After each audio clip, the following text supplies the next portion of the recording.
બીજી વખત આપ હાજર થયા છો, શું કહેશો?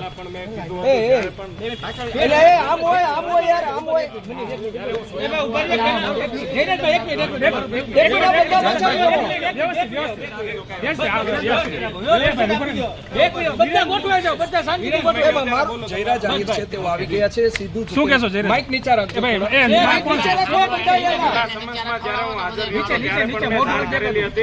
તપાસમાં જ્યારે જરૂર પડે ત્યારે મને જાણ કરશે, ત્યારે હું તપાસમાં પૂરેપૂરો સહયોગ આપીશ. આજે મને ફરીથી સંમત મોકલવામાં આવ્યું છે. ન્યાયતંત્ર અને કાયદા ઉપર મને ભરોસો છે. જે કઈ નિર્ણય આવશે એ શિરોમાન્ય રહેશે. આભાર. જયરાજભાઈ, શું લાગે છે પૂરતા પુરાવા છે? અમારી પાછળ તમે દ્રશ્યો જોઈ રહ્યા છો, રેન્જ આઈજીની કચેરી છે, એસઆઈટી અહીંયા છે, તેમનું જે છે તેમની ઓફિસ અત્યારે